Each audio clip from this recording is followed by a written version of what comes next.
Entrants must be 18 or over. Lines close at 4 p.m. on the 27th of February. Please check the closing time if listening or watching on demand. Good luck. From the school run to the home run, watch a new show for all of Britain. He can say whatever he wants. A straight-talking show where all voices are heard. And, you know, when are we going to stop talking about smashing the gangs and actually do it? With the stories that matter from every part of our country. There's a bit of a crash landing there for your Chancellor. Bold, fearless and standing up for you. That's me, Martin Daubney, 3 p.m. till 6 p.m, weekdays, here only on GB News. The People's Channel, Britain's news channel. Westminster's full of talk, but out here, it's the real world. Am I allowed to talk then? No, that's it. This is where it matters, real people and real lives. That's what politics is all about. In fact, has Trump made a good start? No. Straight answers, no spin, and just a couple of pints. How many fingers have I got up? About 10. So join me for Lee Anderson's Real World every Friday at 7 p.m, only on GB News. The People's Channel, Britain's news channel.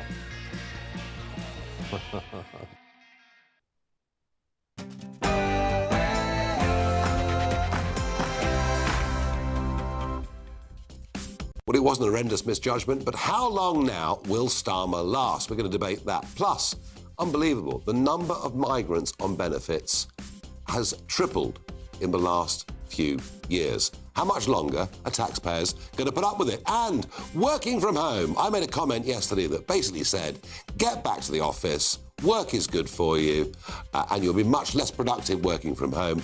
Unbelievably, 15 million views on X alone. I'm going to debate that tonight with my panel because I think I'm right. Well, often I do. But before all of that, let's get the news with Sam Francis.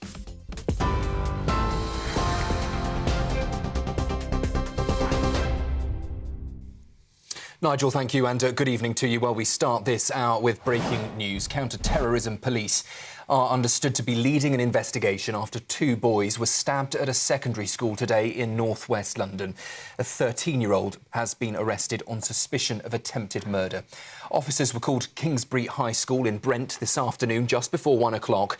Both boys were taken to hospital, one treated as a priority at a major trauma centre. Police say both are in a serious condition.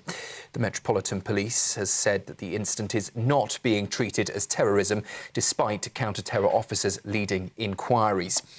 Well, the reaction has been strong among those voicing their concern. The Education Secretary, Bridget Phillipson, who has posted online in the last few minutes, saying she is heartbroken by the stabbings, adding that her heart goes out to the families affected and to the young people, the teachers and the school community.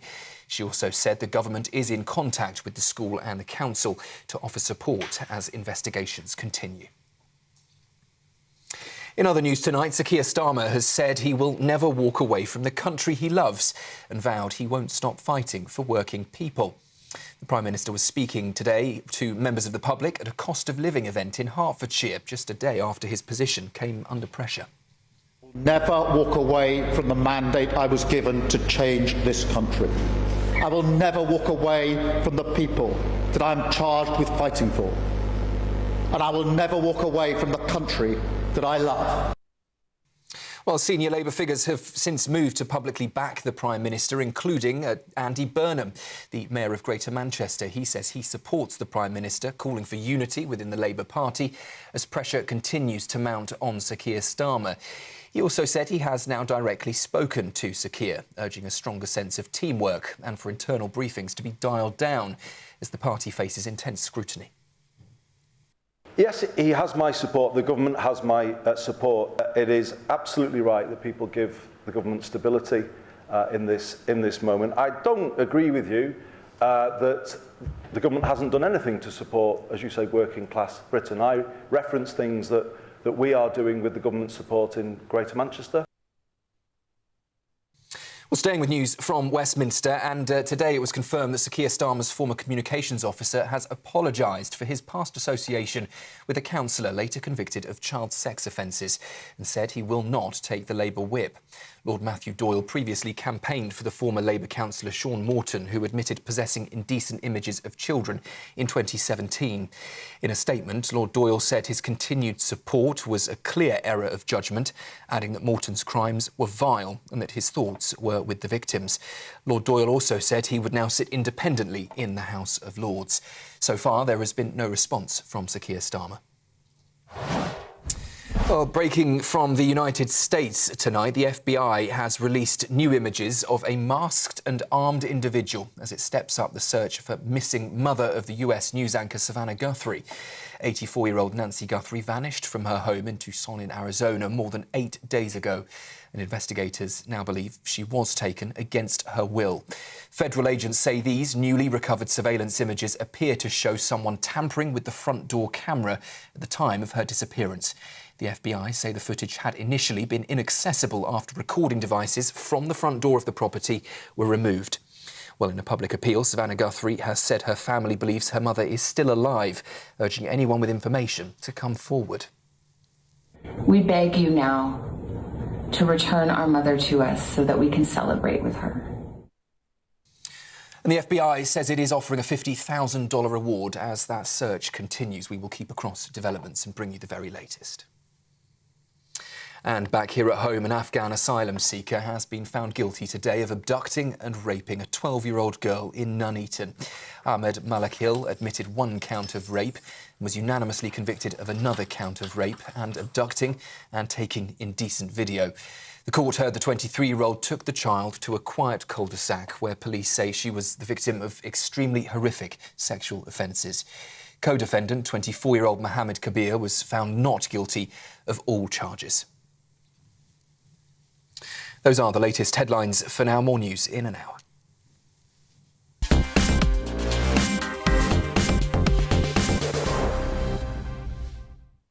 Good evening. Well, Starmer survived yesterday, and today he came out fighting, or at least this is his version of it. I will never walk away from the mandate I was given to change this country. I will never walk away from the people that I'm charged with fighting for. And I will never walk away from the country that I love. Well, there we are. You can believe that if you want to. I thought the best comment this morning was in the Daily Mail. Jason Groves wrote, just one more puff of wind and he'll be blown over. And maybe something unexpected will happen. What is for certain is that under his leadership, Labour, if you believe the opinion polls, are headed for absolute catastrophe in the Welsh Parliament elections, and frankly, not a lot better in Scotland either.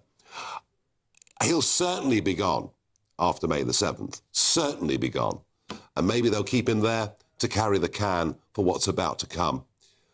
I suspect there'll be I suspect something will happen. There'll be an event and he'll be gone within a couple of weeks. That's my guess. Let me ask you at home. How long do you think Starmer will last? Tweet hashtag Farage on GB News or email farage@gbnews.com. Well, I'm joined in the studio by my regular panel on Tuesday, Sir Ranul Jayawardena and Joe Phillips. But special guest this evening, I've got somebody who was a cabinet minister in Gordon Brown's government and served with Peter Mandelson, Sean Woodward. Nigel, good evening. Now, he was called the Prince of Darkness sort of 25 years ago. And twice he'd been booted out of British politics. He'd gone across to Brussels as a commissioner, but he was called back after the financial crisis and joined you guys in cabinet. I mean, what was he like to work with? Well, I've known Peter for 35 years or so. I first came across him in 1989 when I was working in television. You've got to remember Peter's reputation. I mean, the clue is in the title, Prince of Darkness. Peter had a reputation for brilliance. He helped bring the Labour Party out from the Michael Foot years under Neil Kinnock, rehabilitated it. Which he did. He did a huge amount of extraordinary work, and that doesn't take away from the fact that I think he's had one monumental series of lapses of judgment in these last few years which completely discredit him, and he's now helping the police with their inquiries. So from one extreme to another. The Peter I got to know was the Peter the second time after he was sacked by Tony Blair. I've always felt rather sorry when somebody is in a bad way, and it doesn't really matter what party you're in. If someone's in a bad way, and he was in a bad way, he was fired, it was very difficult.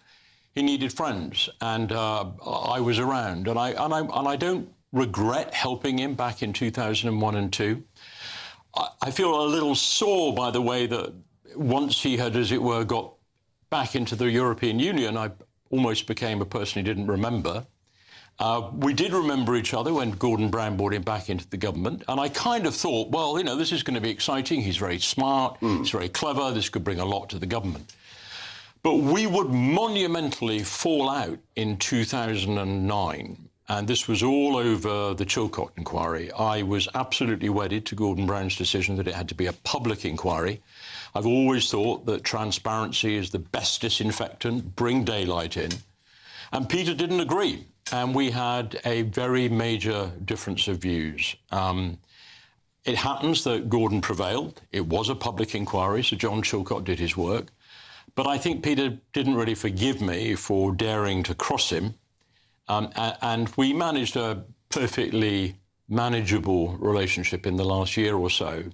But I knew that I'd fallen out with Peter, and you know... But what was extraordinary? That was it. Sure, you've had your ups and downs, and they were fine. It sounds like... Well, this wasn't an up and down. Yeah. This was major. This was... You see, this goes to the heart, really, of the problem we're talking about, because Gordon brought him back. And my point to Peter was, you now serve Gordon Brown.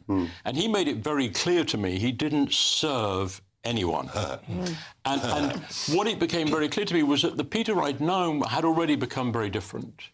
I didn't know what was going on in Peter's life. I knew a lot back in 2001. But there you are in government, and he's lifetime emailing Epstein about all the goings-on, about the fall of Gordon Brown after you'd helped try to put together a coalition to stay in government. Total betrayal. Oh, he betrayed everybody. Most of all, of course, he betrayed the women and young girls, not by himself doing anything. I don't believe he did anything with those women. But by keeping Epstein there, by helping him be this power broker of the rich and the powerful and the famous. And actually, anybody who stayed in that house, I never met Epstein, I never went to the house, I never stayed in the house. But I can't believe you could have been in that house and not realised something, and not had the kind of feeling that Melinda Gates had, which was once was enough. I mean, look, all of us here are privileged enough to meet a lot of famous people. And, you know, I remember Esther Ranson around Jimmy Savile and saying there's something not quite right here. I think with Epstein you would have had there's something not quite right here. A fundamental misjudgment, huge misjudgment by the Prime Minister. He was already the most unpopular Prime Minister in living memory. How long does he last? He's in a very, very tricky place. And let's remember, when Gordon Brown brought Peter Mandelson back in 2008, Epstein had been arrested for a crime in Florida. But we didn't know what we knew in 2025. The big issues around the Prime Minister are, can he survive given the questions on his judgment? And that is the really big thing here, because this isn't Boris Johnson and COVID, it's not Mrs Thatcher and the poll tax. For heaven's sake, it's a mistaken appointment of an ambassador. But this ambassador, that's important, but this isn't COVID, it's not the poll tax. But the crucial thing is, what it's thrown up is, why did Mandelson manage to defeat the system that any kind of positive vetting would have said, there are too many questions here, we can't appoint them? Hopefully the inquiry will tell us more on this. I don't know whether it will. So, PM in a tight spot, you heard what I said earlier, definitely gone after May the 7th. In Wales in particular, they're headed for catastrophe. Can he survive till then? I actually think he could survive a little bit longer, because the problem the Labour Party has got is who in place. The mechanism. And there will be one or two people who are not in place who would like to be in place. And just remember that there is one thing the Prime Minister has. He has his finger on a button called a general election. This Prime Minister is showing... You saw it today, and we saw it with John Major at moments too. He's not going to let the bastards bring him down. And I think you need to remember one thing about Keir Starmer, and if you listen to him, there are moments when you can hear a sort of steeliness, the sort of steeliness that we saw in John Major. He's not a party animal. He is here. And when he spoke today, I do believe him, actually. I believe every word he said today. The question is whether he has the credibility to be able to command people in the House of Commons. And if he loses that, you can't do the job.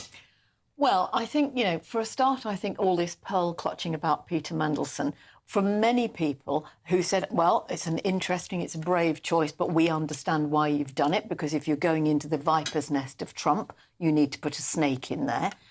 There are questions about the vetting and whether it was willfully ignored. But he knew, Joe, what we know is that he knew that Mandelson had kept in touch with Epstein even after the conviction. Oh, absolutely. And, you know, I think, and I know you'll think I'm going down a rabbit hole with this, but I think that the problem with Keir Starmer is that he has got a very toxic male, or has had a very toxic male environment.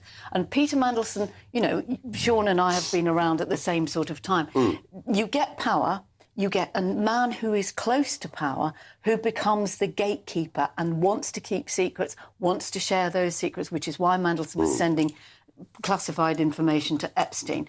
And I think that, you know, was Keir Starmer fully appraised? Was Morgan McSweeney sent? I think the simple fact that he knew that the relationship had been maintained shows horrendous misjudgment. What do you think? You've seen one or two Tory leaders come and go and prime ministers. Yeah, but Nigel, you said it was a good appointment.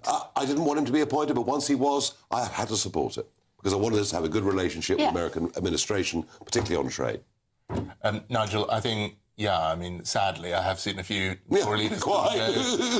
We haven't got time for all of them. And this feels remarkably like that, although it's been in such quick time. You know, it took us, sadly, 14 years to get to that point, and it's taken them less than 14 months. Which is the remarkable thing. Absolutely remarkable. And I just disagree with Sean on one thing. I don't think he can actually call a general election because the convention says that can someone command the competence of the House of Commons, there should not be a general election. The King doesn't have to grant it, and indeed shouldn't grant it. Those are the principles that were set down 50-plus years ago. So he can't... He might be threatening it. I agree with that. He's threatening it. But it's a false threat, and I don't think his backbenchers should give in to that. And in fact, if they want to keep their seats, they need to take action. But it is a little bit like the John Major back me or sack me, isn't it? Yeah, well, that's the analogy being drawn. There's one thing, Nigel, about the vetting, which I think everybody keeps missing. Everyone keeps thinking that if the vetting had been done properly, they would have discovered how many nights Peter spent in that house and what emails he sent. That isn't how vetting works. What vetting relies on is Nigel Farage says to me, I only went 6 times to that pub. What the vetting establishes from the people you talk to in the pub is, I make it up, but you know where I'm going. He's in here every night, and he's the last out. And what they establish is there's a difference between what you're telling people and what the reality is. And what the vetting does is not actually give you a folder that says X, Y, and Z. What it says is there are some questions here about, for whatever reason, somebody doesn't want you to know their real pattern. We don't know what pattern necessarily is. And they are therefore risky because they could be compromised. One quick subplot to all of this, we're streeting. Many say it was streeting that persuaded Sarwar in Scotland to say Starmer's got to go. Really interesting, just a quick sort of thought on it. Here's a photograph of West Streeting with Mandelson taken a few years ago. There we are. So they've known each other for a long time. But what Streeting does last night is put out a series of WhatsApp messages between him and Mandelson. West Streeting, I fear we're in big trouble here, and I am toast at the next election. We just lost our safest ward in Redbridge to a Gaza independent. It's 51% Muslim. At this rate, I don't think we'll hold either of the 2 Ilford seats. There isn't a clear answer to the question, why Labour? To which Mandelson responds, the government doesn't have an economic philosophy, which is then followed through with a programme of policies. I couldn't understand why this series of tweets was put out, because it doesn't actually distance Streeting from Mandelson or put Streeting in a particularly loyal light. Why did he do it? He's got it out of the way. This contest is coming. Interestingly... So get the bad news out now. He put them out last night. The Met came straight in today and effectively said to everybody else, you are not allowed to put your messages out there until we say it's OK. So what Wes has done is just get rid of it. I think it was actually a very smart move from somebody who knew they were there, knew they would be discovered. people can't now speculate on it. And I think if what we saw yesterday is what there is, it's not that much, really. No, I agree with you. I It's a smart move. And Total agreement with Woodward. Well, there you are. Well, we could build on that. Thank you for coming in and giving us your expertise from that time. In a moment, we will discuss how migrant benefits could have gone up. Double in 3 years, tripled in about 8 years. Extraordinary. It's our taxes. Does it make sense?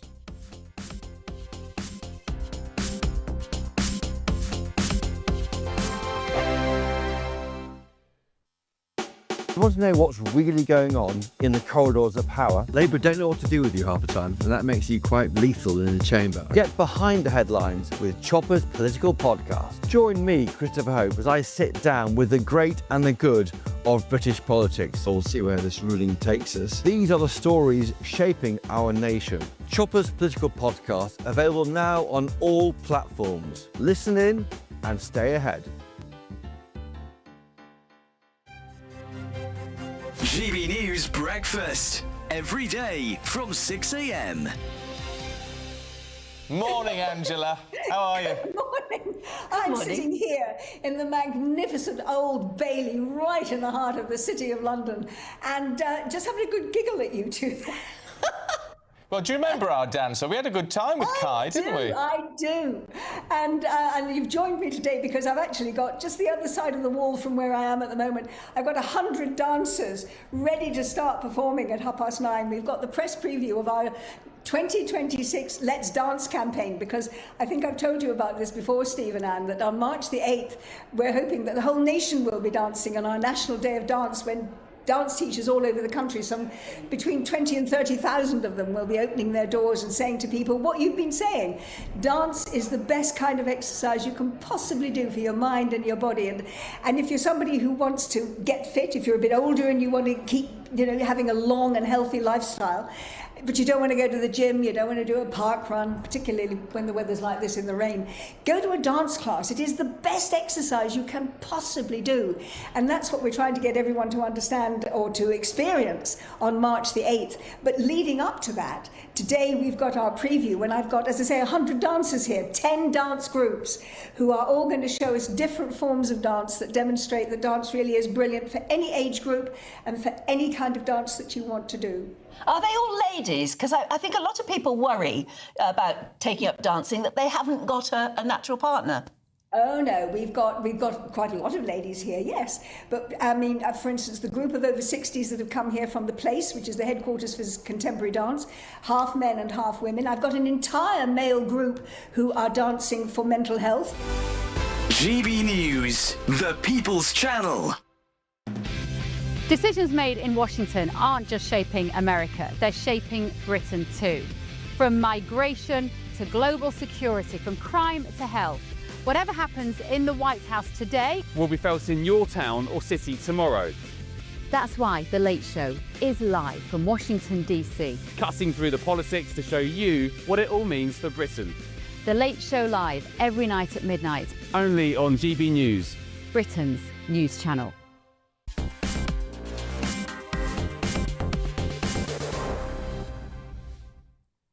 I asked you how long will Starmer last? Andy says it might be hard to believe, but it's still possible Starmer lasts a while longer than we may think. Many backbenchers will be terrified of a general election at the moment. And Peter says, I think Starmer will hang on till after the local elections. The other challengers do not want to be handed a poison chalice by moving any sooner.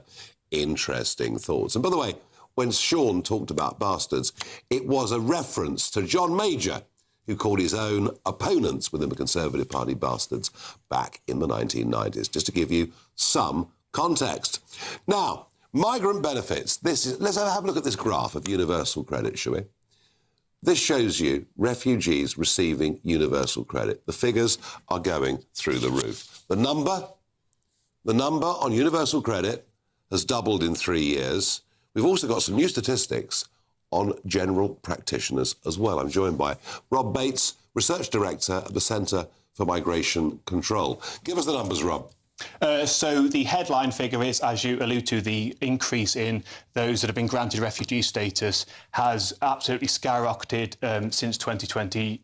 It has increased from about 68,000 in April 2022 to just shy of 180,000 in October 2025. And I think, granted, that does include those that have come over on boats, those that have claimed asylum in country, but also those that have come over on Ukraine and Afghanistan schemes. But I think the broad picture here is that effectively the asylum crisis and the escalating costs that we do see, it costs about £5 billion a year to run an asylum system. But what this really shows is that the long-term costs are more insidious and are hidden within larger welfare bills. And effectively, those individuals, once they are granted asylum, which a majority are, they will then end up, in large part, claiming universal credit. I think about 2/3 of refugees are in receipt of universal credit. I think, a very, very small proportion are actually employed, and of those that are employed, 2/3 are earning less than £20,000 a year. So I think, actually, the conversation so far is just focused on the costs of the actual physical asylum system. But when you actually start thinking about,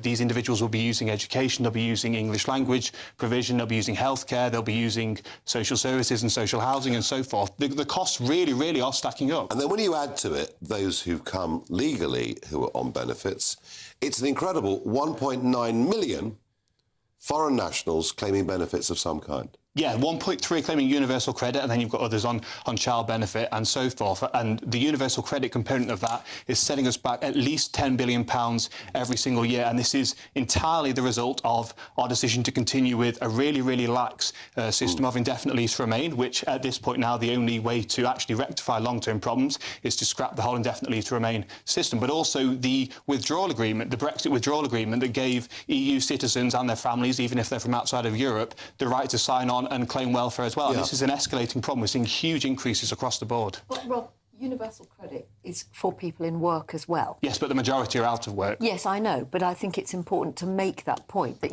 you've just said that those who are working... Yes, in-work benefits as well. They are in-work benefits. Yeah, and you've just made the point that those who are working are earning less than £20,000 a year.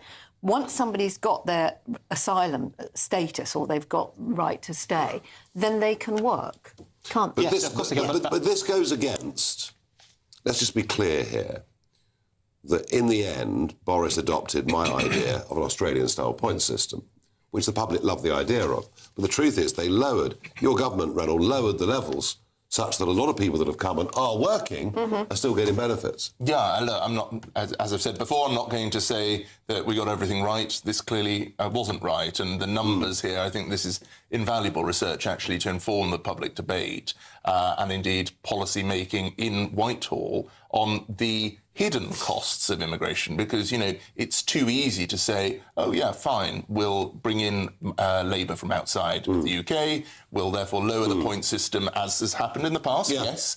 But actually, there's a cost to that, and the Exchequer bears the cost, therefore taxpayers bear the cost. It's also valuable to talk about this and contextualise numbers and everything else, because, I don't know whether you saw it, Dominic Cummings published this morning some in-depth focus groups that he'd done around the country. And when he asked people, how many people do you think are coming in legally? How many are coming in illegally? Joe Public underestimates it by a factor of about 5.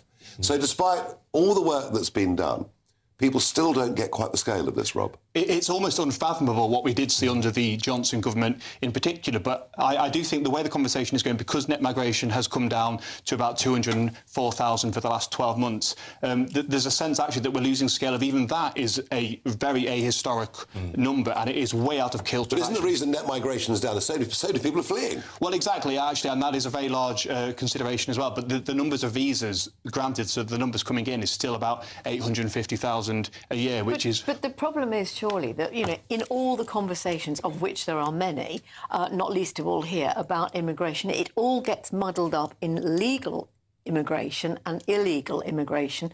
And what we had as the result of the Boris wave, because we couldn't have European people coming here anymore, like Romanian plumbers or Polish nurses. Well, we could. Or whatever. Well, yes, we could, but not in the same way. So we were bringing in people to do low-paid jobs from further afield, where obviously they couldn't pop back at the weekend to see their family. Well, so they were bringing that might have been OK, Joe, but actually under the Boris wave, a lot who came don't work at all.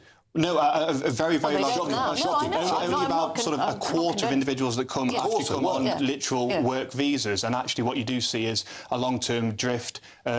Some do see their salary increase, but many, many more then actually go because into they're coming in to do low-paid economic jobs. inactivity. But those low-paid jobs were jobs that, as you've rightly said, Joe, on that particular point, I've already said I think we need to really weigh the cost of this. But those low-paid jobs were already going to be done by low-paid workers from Europe. So the net increase from that is nil. In the structure of our economy is based on low-paid workers from outside coming in, and that's cheap, and it generates economic growth. And yet only a quarter of the Boris wave, as Rob quite rightly says, had work permits. Ranald, why is there not... Is it because people don't really understand the scale of this?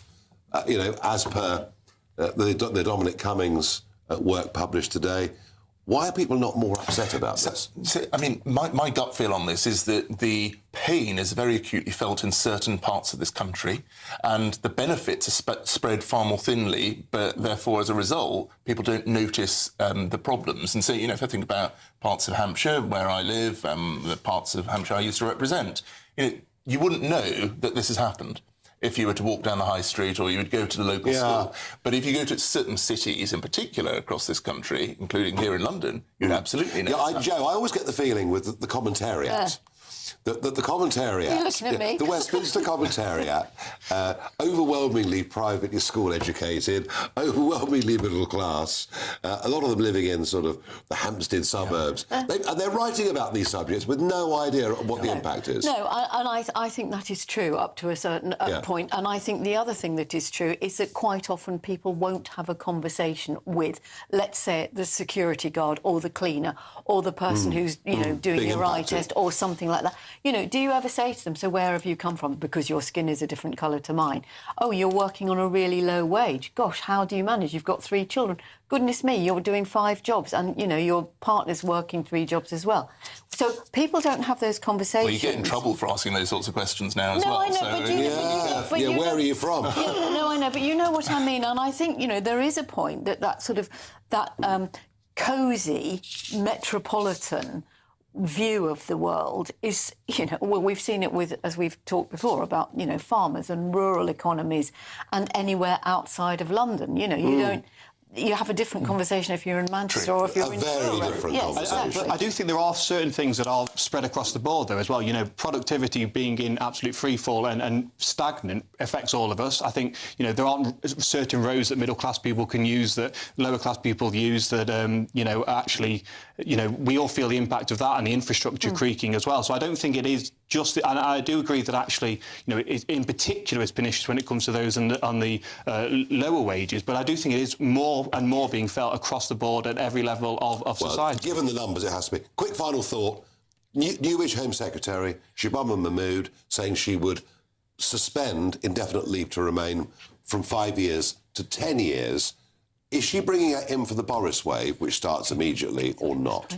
That's the intent, but there are so many loopholes. I don't really think, actually, a lot of people will be ending up on that 10-year route. I think, unfortunately, and the consultation, frankly, has been hijacked by left-wing activist groups. She's been absolutely bombarded. These plans are going to get watered down even further. I don't doubt her intent, but it's just the reality. Rob, thank you very much. In a moment, our Prime Minister, Sir Keir Starmer, went to China. He promised us he'd stand up for the rights of British citizen Jimmy Lai, who yesterday got a further 20 years in prison and effectively a death sentence. What use was the Prime Minister's trip?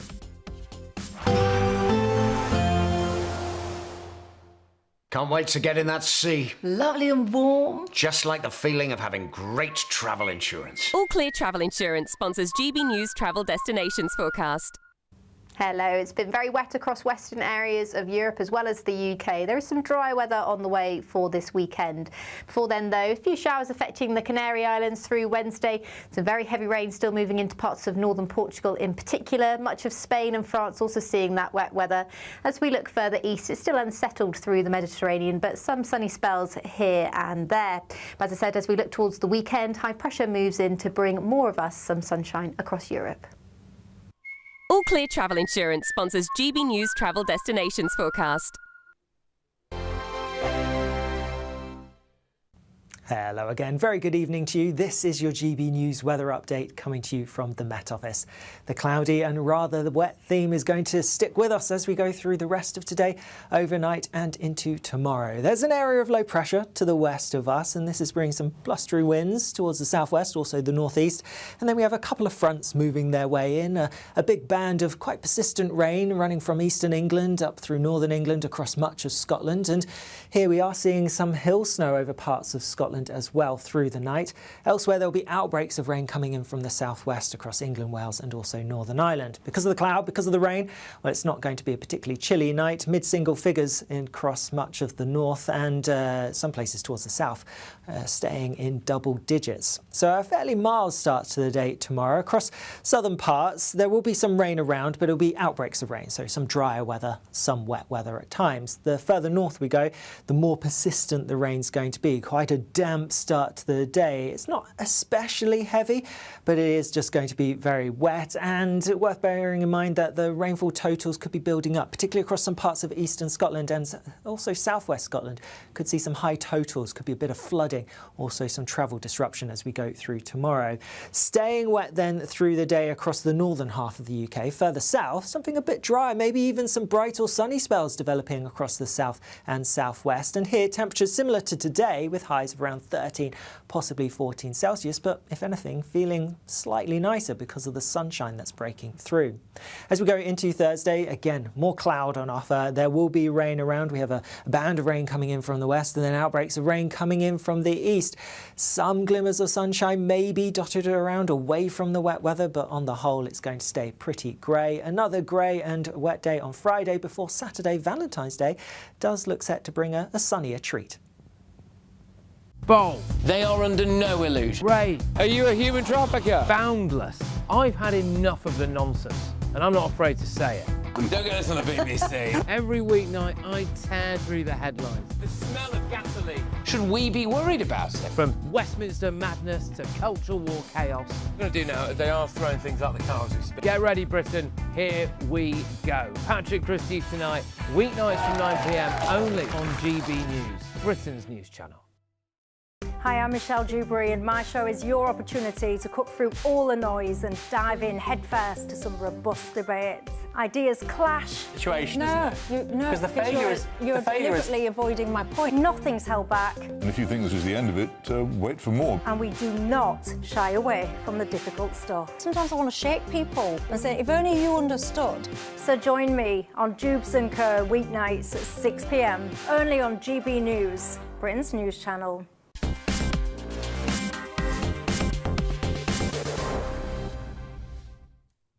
British citizen, Hong Kong resident Jimmy Lai, who of course has been a pro-democracy campaigner and a media baron, as you well know, has been in prison for some years.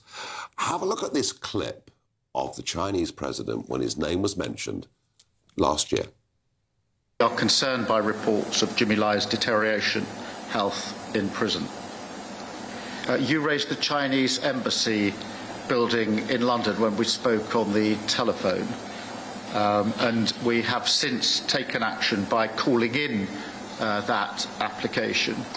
Now we have to follow the legal process and timeline. So last year, the Prime Minister raises Jimmy Lai, and you see what happens. The Chinese Communist Party officials get all the journos out of the room. But he goes back to Beijing a couple of weeks ago and says he'll raise the Jimmy Lai issue. Well, how good a negotiator is he? How good is he at standing up for British citizens in trouble? Well, yesterday, 78-year-old Lai was given a further 20 years in prison, a death sentence.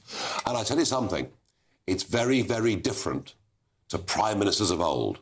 And I may be going back to 1850, but the David Don Pacifico case, he was a Gibraltarian citizen. He was Jewish. He got attacked in Athens. His house was wrecked. He tried to claim compensation. He wasn't getting it. And Palmerston said, as the Roman in days of old held himself free from indignity when he could say, Civis Romanus sum, so also a British subject, in whatever land he may be, shall feel confident that the watchful eye and the strong arm of England will protect him against injustice and wrong. And do you know what Palmerston did? He sent the Royal Navy to blockade Athens to defend the liberty and freedom and justice of just one British citizen.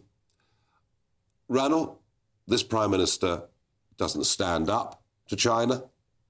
He doesn't negotiate anything with China. I fail to see what he achieved with his visit to China. And I increasingly get the feeling that this administration and its senior officials frankly do whatever the Chinese want. Yeah, I mean, I wonder whether he sees it as part of his own personal mission, Keir Starmer himself, that Britain and China should become as one, you know, the closest possible relationship, replacing the United States. I wonder whether ideologically that's where... Do you really think that? I think from a trade perspective, he absolutely wants it. It should worry the Americans. I think from the Chagos perspective, which we talked before, why would you do that unless you were trying to actually aid China by default, and so on and so forth. I think there's a lot of his thinking that's guided by this. But I think there's a slightly wider point, which is, you know, he's gone to China on a promise of defending a British citizen, and clearly the opposite has happened. That is just not what the British government should countenance, and all while giving permission for an embassy that no one seems to want, and. So many questions here. Of course, China is. This isn't an isolated case, and it's not only pro-democracy campaigns. No. They persecute on religious grounds. Christians are driven underground, and so on. And so there's huge problems in China that we've really got to be mindful of in the UK. And anyone who thinks that, you know, China is a neutral party that we can simply do business with on a transactional basis, that is just absolutely bonkers. Joe, I mean, literally, President Xi yesterday just humiliated the British Prime Minister. Well, yes, it would look like that from the outside. We don't know, because we weren't there, about the private conversations. It certainly wasn't raised in public. My understanding is that the only way Jimmy Lai can get out is he's got to plead guilty, which obviously is a man of great integrity and belief he doesn't want to do. And my understanding from reading what his children have said is that if he does that, he will then be free. But hang on, Joe, because here's the odd thing. Yeah. Because British judges still go to Hong Kong and sit in the court. Yeah, absolutely. So we can't have subverted common law to that degree, or have we in Hong Kong? Well, I don't know. I mean, I think there are huge questions about China. I think, you know, we have gone so far down the road, as we've said before, everything we buy is made in China. Donald Trump is going to China very soon. So could Ranald actually be right? No, I don't. This is a pivot towards China rather than America. I don't think it's a pivot in one or the other, but I think it is looking at different trading relationships, because America is so mercurial. I don't think it's an either-or. And I think, you know, China's human rights record is absolutely despicable.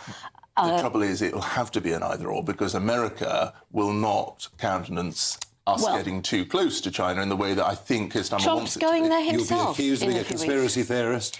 But, well, can I just draw on the Palmerston quote for a moment, which is brilliant. And I do think that also tells another story about Britain today, that we've become so weak that we couldn't get a gunboat, a single gunboat out to defend an entire city that happened to be trapped somewhere else in the world, because we just don't have those resources. And I do think, looking at the way China and others operate... Or the will. Well, perhaps that too. But given the way that the world is turning, given that the world is becoming a more dangerous place, we do need to spend serious sums of money on our armed forces, on defence, rather than on Ed Miliband. I don't doubt that. And we need to be resilient, and that means having a resilient, fit, healthy nation. And it needs to be about, you know, food security, all of those things. And energy security, with my What the Farage moment today. Ed Miliband has approved wind farms, solar farms across this country, the size of Manchester,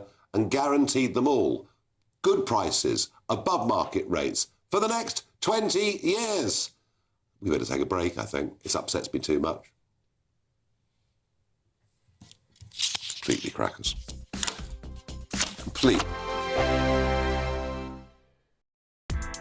Join me, Nana Akwe, for an informative, interactive news programme with a difference. It's fun. No, he didn't say that, though. I'm so surprised. I think there's an element of truth to that. Join me from 3 p.m. every weekend, only on GB News, Britain's news channel. Mornings don't have to be tiresome, especially if you have the right company. Wake up to news as it happens, opinion and debate, and of course, a little bit of entertainment too. Because when the kettle's on, we're on. That's Breakfast on GB News, a show worth waking up for. Every morning from 6 a.m. Only on the People's Channel, Britain's news channel. We'll spread the news, you spread the word. From the school run to the home run, watch a new show for all of Britain. So he can say whatever he wants. A straight talking show where all voices are heard. And, you know, when are we going to stop talking about smashing the gangs and actually do it? With the stories that matter from every part of our country. There's a bit of a crash landing there for your Chancellor. Bold, fearless and standing up for you. That's me, Martin Dordme, 3 p.m. till 6 p.m, weekdays, here only on GB News. The People's Channel, Britain's news channel. Westminster's full of talk, but out here, it's the real world. Am I allowed to talk then? No, that's it. This is where it matters, real people and real lives. That's what politics is all about. The fact is Trump made a good start. No. Straight answers, no spin, and just a couple of pints. How many fingers have I got up? About 10. So join me for Lee Anderson's Real World every Friday at 7 p.m, only on GB News. The People's Channel, Britain's news channel.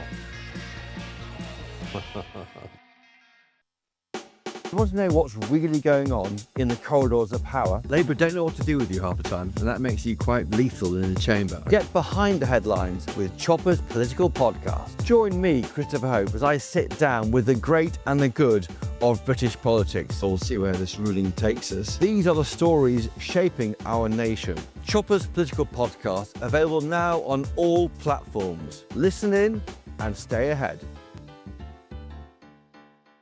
Britain deserves a newsroom that puts the facts and your voice first. Well, and that's what you get on GB News. Lively debates, lively conversation. And we're not afraid to hold power to account.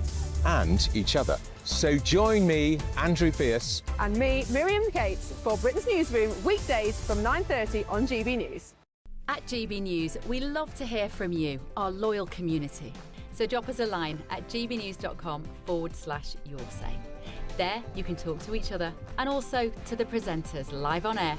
gbnews.com/yoursay, because GB News is your channel, Britain's news channel.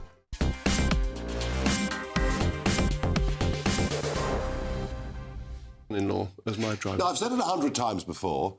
Goodness knows why me saying this yesterday on a stage in Birmingham has caused such a fuss. An attitudinal change to hard work rather than work-life balance. An attitudinal change to the idea of working from home. People aren't more productive working at home. It's a load of nonsense. They're more productive being with other fellow human beings and working as part of a team.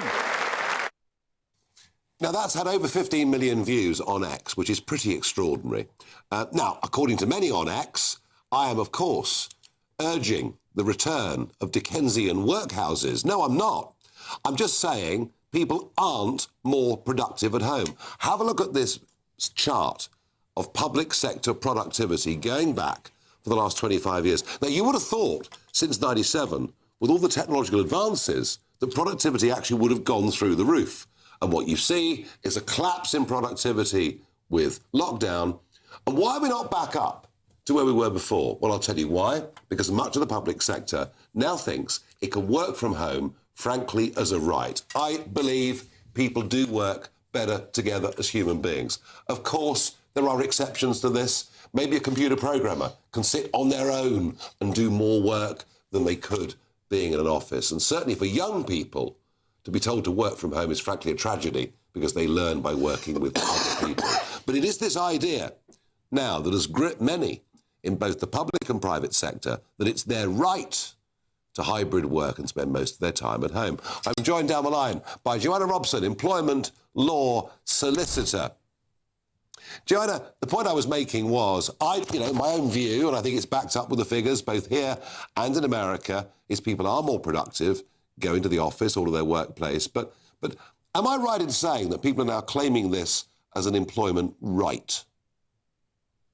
Well, there is an argument. Good evening, first of all, Nigel. Thank you for inviting me onto your show.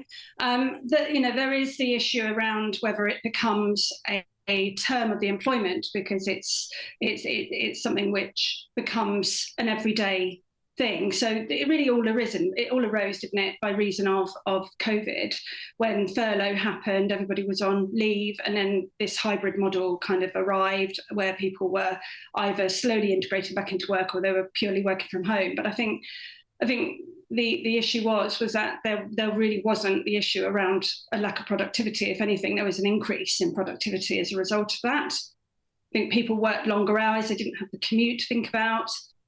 There was no commute to think about in terms of getting to work. There was no, if somebody had a slight headache or a bit of a bug, generally they'd ring in sick. If they were working from home, they might just manage their way through it, take some paracetamol and carry on. So there were the levels of absence dropped as a result of Well, I think the evidence, the empirical evidence, says that's not right, but we can debate that. But let's say somebody who has been able to work a hybrid model since 2020, since the outbreak of the pandemic. If I, as an employer, say to them in this country, you get yourself back to the office, minimum 9 to 5, Monday to Friday, or I'm going to sack you, what would happen then? Well, those employees that were threatened with dismissal, if they weren't in agreement to changes those contractual rights, they might have a claim for constructive unfair dismissal. There'd certainly be grounds to raise a grievance. I think as well, you've got to factor in the issues around protected characteristics. Is there a reason people need to work from home? Is it considered a reasonable adjustment? Say for somebody with neurodiversity that might need the structure of working from home, that all of those things need to be considered. An employer can't just apply a blanket approach and say, right, you have to return back to work 5 days a week, as Amazon have indeed done, and their view, they've published their view, which is very much that as far as they're concerned, if you don't like it, find something else where you can work hybridly. And of course, they risk losing their best talent, because people do want that work-life balance. They do want that flexibility. They do feel they're more productive by reason of being able to work from home in their own environment. I mean, businesses today have become a lot more global. So we're talking about different time zones as well. So it's impossible to get everybody across a desk in an office to have a meeting, because quite often, particularly financial markets, etc., they're dealing with people in America. No, I accept things have changed. Joanna, thank you for giving us that brief. Thank you. I used to work in financial markets, and often the phone would ring at 2 o'clock in the morning. Someone from Tokyo asking for a quote on aluminium. I think I generally got it wrong. It's interesting listening to Joanna there. It is effectively becoming a right, isn't it? Yes, I think young people miss out terribly by not going into the office or wherever it is, the kitchen or whatever. And I do think, you need to learn the gentle nuances of working together. It's about, whether you say, do you want a cup of coffee? Or I'm just going to get something. It's that sort of stuff. And it allows you to have that easy conversation saying to a colleague, can you have a look at this? Instead of having to send an email. And you see how people behave in meetings, you understand interactions. And young people grow up. Yes, it's good for people. I do think, and certainly there is evidence, certainly in the private sector, that many companies have found that their staff are more productive with a hybrid working. I don't buy any of this. But... Well, I think, you'd have to ask to the people who want it. And she made the point about commuting, Nigel. I mean, if you are spending 3 hours a day, which is not unusual. No. That's 15 hours a week lost, which is costing you thousands of pounds. If you can get up early... for many people in London, the cost of rent, even living in outer London, and the cost of transport, it's very difficult for them to live in East London. Transport in the north of England. I do completely understand that argument. However, I stick rather firmly to my point. The idea, oh, darling, we're so much more productive working from home. No, you're not, because the dog's sick or the kid's ill or the postman knocks with a special delivery. I just don't buy it. And I think the evidence that I've seen, not just that chart we put up, but evidence in America, shows actually work from home across the board leads to a 10 to 20% fall in productivity in an economy that's already suffering terribly with this problem? Well, I'd say two things. First about the private sector and then about the public. So on the private sector, I think you and I would both agree that we want government to do less and we want them to trust the private sector to do what they believe is best. So I think in that regard, it should be for employers to figure out what's best for them, what works for them and their workforce to get the outcomes they want. On the public sector, I think there's a wider conversation because that chart dated back quite some years. And from the 100 baseline that there was, it only went up 5 basis points, and then it fell under COVID. All the speed, exactly, cutting of technology, and then returned back to 100 at the end where we are now. So over that entire period, not just COVID, not just working from home and hybrid working now, there's been no productivity growth net over that period, and that's a bigger concern. It's more than just working from home as a result because of the time elapsed. And I do think that part of it is the fact that in terms of working from home in the public sector, we've sold off so much of our estate now that we can't open it up. That's true. And I thank my panel. One man who intervened on this is my colleague, who is going to be in a moment on a show called State of the Nation. Of course, it's Jacob Rees-Mogg. You left a sign. I look forward to seeing you back in the office. I did. You're absolutely right, and the evidence is very strong. Danny Finkelstein wrote about this very interestingly, and we may not always agree with him, but what happens is that when people first work from home, productivity increases because you get the extra bit here and there, and they're not working, commuting, and absolutely. Once they've got used to it, productivity collapses because they go to the fridge for an extra bite of cheese or whatever it is. And you see this so clearly in the public sector. And Amazon, which your guest, Joanna, referred to, this is a them and us problem. Because if you're working in a distribution centre, in a warehouse, you can't do that from home, can you? But the white-collar workers are all safely at home, not working as hard, and it creates real tension in the workplace. So people need to get back to work properly. Well, Jacob is not working from home today. He will be with you after the news. But before that, let's have a look. And it's so depressing. Is it still going to rain? Come on, give us the weather.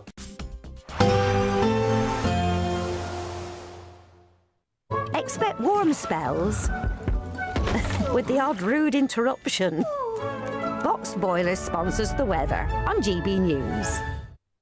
Hello again. Very good evening to you. This is your GB News weather update coming to you from the Met Office. The cloudy and rather the wet theme is going to stick with us as we go through the rest of today, overnight and into tomorrow. There's an area of low pressure to the west of us, and this is bringing some blustery winds towards the southwest, also the northeast. And then we have a couple of fronts moving their way in, a big band of quite persistent rain running from eastern England up through northern England across much of Scotland. And here we are seeing some hill snow over parts of Scotland as well through the night. Elsewhere, there'll be outbreaks of rain coming in from the southwest across England, Wales and also Northern Ireland. Because of the cloud, because of the rain, well, it's not going to be a particularly chilly night. Mid-single figures across much of the north and some places towards the south, staying in double digits. So a fairly mild start to the day tomorrow. Across southern parts, there will be some rain around, but it'll be outbreaks of rain, so some drier weather, some wet weather at times. The further north we go, the more persistent the rain's going to be. Quite a damp start to the day. It's not especially heavy, but it is just going to be very wet, and worth bearing in mind that the rainfall totals could be building up, particularly across some parts of eastern Scotland and also southwest Scotland. Could see some high totals, could be a bit of flooding, also some travel disruption as we go through tomorrow. Staying wet then through the day across the northern half of the UK. Further south, something a bit drier, maybe even some bright or sunny spells developing across the south and southwest. And here temperatures similar to today with highs of around 13, possibly 14 Celsius, but if anything, feeling slightly nicer because of the sunshine that's breaking through. As we go into Thursday, again, more cloud on offer. There will be rain around. We have a band of rain coming in from the west and then outbreaks of rain coming in from the east. Some glimmers of sunshine may be dotted around away from the wet weather, but on the whole, it's going to stay pretty grey. Another grey and wet day on Friday before Saturday, Valentine's Day, does look set to bring a sunnier treat. Expect warm spells with the odd rude interruption. Box Boilers sponsors the weather on GB News. you could win cash and the ultimate holiday in our 2-part Great British giveaway. Thanks to Riviera Travel, you could be jetting off on a £10,000 dream holiday for 2 people. With flights, transfers and luxury accommodation included, you'll get to choose the kind of holiday you want. Plus, we're going to give you £30,000 in tax-free cash. For another chance to win, text WIN to 63225. One entry costs £2.50 plus 1 standard network rate message. Or text BONUS to 63225. 5 entries cost £5 plus 1 standard network rate message. Go to gbnews.com/win. Entries start at £2.50. Call 0903 686 3232. Calls cost £2.50 plus your network access charge. Or post your name and number to GB19, PO Box 8690, Derby, DE1 9TT. UK only. Entrance must be 18 or over. Lines close at 4 p.m. on the 27th of February. Please check the closing time if listening or watching on demand. Good luck. Hi, I'm Michelle Dewberry, and my show is your opportunity to cut through all the noise and dive in headfirst to some robust debates. Ideas clash. Situation, isn't it? No, because the failure is you're deliberately avoiding my point. Nothing's held back, And if you think this is the end of it, wait for more. and we do not